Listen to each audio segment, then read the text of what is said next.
When it comes to Ivy League admissions and prestigious scholarships, the question I get asked by far the most is how do I become the best possible applicant for these scholarships and my dream schools? Or in other words, what should I be doing over the next few years to maximize my chances of getting into these top schools? These questions are really hard to answer, but in today's video, I'm going to be doing my best to explain how you can best position yourself for these prestigious scholarships and your dream schools. From my experience, when it comes to applying to dream schools and scholarships, first and foremost, you need excellent grades. That's a given.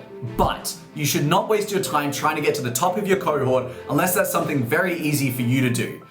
Because all you need is grades that are going to keep you competitive in the applicant pool. Beyond grades, there are 3 application spikes that I have seen define successful candidates. These are entrepreneurs, researchers, and working professionals. All 3 fields are valid, but in my opinion, the research category is by far the easiest to get into a scholarship or a dream school with because, of course, these top schools love funding researchers and want to give spots to people who want to do impactful research and PhDs. However, it's important that out of the 3 tracks I've presented, you pick the track that matters to you the most. It's not to do with whether or not you're going to get accepted or which one has the best likelihood, because whichever one you pick is the track you'll likely spend the rest of your lifetime pursuing. To help you figure out which category you're going to pursue to become the best possible applicant, I'm going to break down each one of these categories with examples so you can choose which one you want to be. Category 1 is entrepreneurs. This is the student who has founded their non-for-profit company or social enterprise in their home country and is using it to drive a lot of real good change for the world or for citizens in their home country. I'm going to use myself as the entrepreneur who had success in the prestigious scholarships and getting into all my dream schools, and I'm going to put my resume at the top of the description to help you understand the experiences I had as an entrepreneur. Essentially, I spent 5 years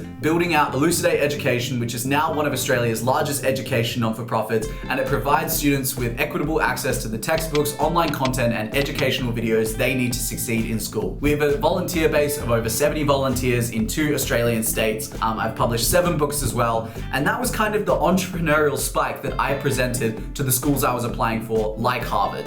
In my opinion, going for the entrepreneurial spike is by far the hardest because not only does it just take so much work to build a startup that's successful and gets off the ground, but it also has the highest probability of failure. But I don't want you to scare this away, because if you want to be an entrepreneur one day, then this is the category you should still go ahead with. The second category is the researcher, and from my experience being a Frank Knox Memorial Fellow and a Quad Fellow, the majority of people fit into this category.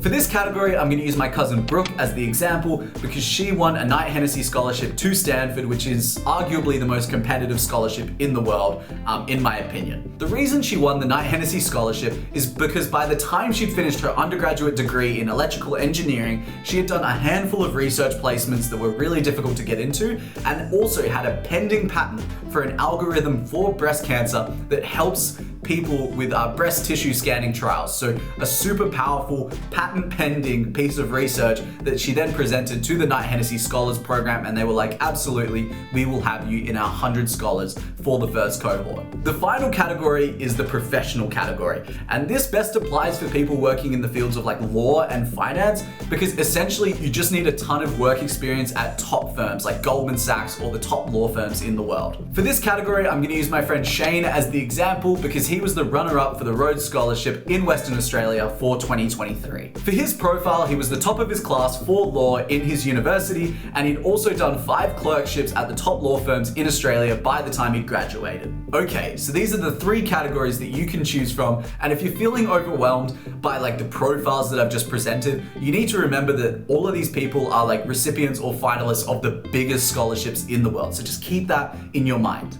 But now we're going to answer the next big question, which is what is the required standard for each of these categories? What do I need to do to be like an exceptional candidate in each of these categories? For the standard of each of these categories, I'm going to define it through the lens of what it takes to win a full ride scholarship. But if your goal is just to get into Harvard or get accepted into Oxford, then the bar is so much lower. In general, if we just aim to meet the standard of getting a full ride scholarship, then just simply getting accepted into our dream university will be a walk in the park. Okay, so for entrepreneurship, the bar is essentially you you need to have a statewide or nationwide organization at the minimum. If it's a non-for-profit, it needs to have a volunteer base, probably of at least 50 people. If it's a for-profit organization, you want at least 5 staff. I would say at least a revenue stream of 100K plus, or funding in the hundreds of thousands of dollars. And most importantly, have clear impact metrics, like you're driving clear positive change in your home country or somewhere in the world. For research, you need to be doing research in a very critical and important field that people want to fund. So things such as cancer research or climate change, or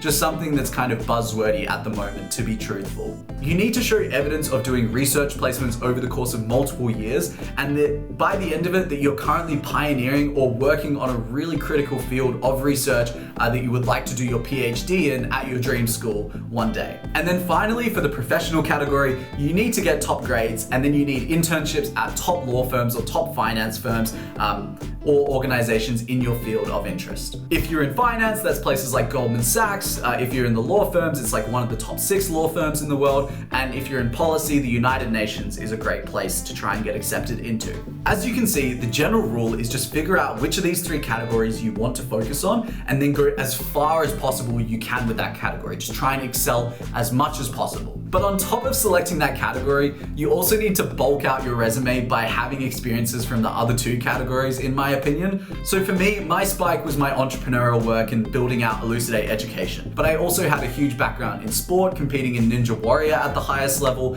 I had multiple jobs throughout, like as a teaching assistant. And then also I'd done research placements at my local graduate school of education, working in the mental health space. For the 3 examples of the people I gave, everyone did have their spike, but they also just had a bunch of other supplemental experiences that kind of just holistically build out their application. The spike is the most important part, but you still need a couple more experiences to fill out your resume and show that you have a diverse set of interests. If you're feeling overwhelmed by the standard and bar that I'm setting, just remember we're looking at this through the context of what it takes to win a full ride scholarship. The profiles I've shown you are people who have received or been finalists for the toughest scholarships in the world. So if your dream is just to get into Harvard or Oxford or Stanford, the bar is significantly lower. It's really just when you're applying for these scholarships that it becomes super competitive. And then the other thing I want to leave you with is a quote that I used during my early stages when I was 18 years old and I had this dream. This was a quote that really helped me get started and overcome that imposter syndrome and that lack of self-belief, which is by Rich Roll, the ultra runner. And he says, most people overestimate what they can do in a year, but underestimate what they can do in 5 years. You have to remember that these profiles take years to develop. And if you just put the work in every single day, the success will compound over time, and it will kind of follow like an exponential curve where you'll put in heaps of effort at the start and you'll see very little returns on your results. But over time, as that success compounds, as you get more people in your organization, as you get more research placements or more work placements, everything becomes easier over time and your resume will stack up and you will become that exceptional candidate within the space of 3 or 4 years. So just definitely keep that in the back of your mind as you commence this journey, which is you definitely can do it. As a final closing piece of advice, if you want a really strong roadmap for what it takes to get into your dream school or find scholarship success, look up the scholarship that you want to win. Then go through the past winners, like the winners from the previous year, find a scholar that's in your field of interest, find them on LinkedIn, and then copy exactly what they've done. Because if that's what they did to get in, then odds are you can pretty much do the same or go a little bit higher. You'll find the same success. Okay, that's gonna do it for this video. In the next video, we're gonna be looking into recommendation letters and how to make sure that you get the best academic referees and best character referees possible. As always, if you want one-on-one support for free, fill out my Google form in the description because I'm selecting one new student every single week, and I'll see you in the next one. Good luck.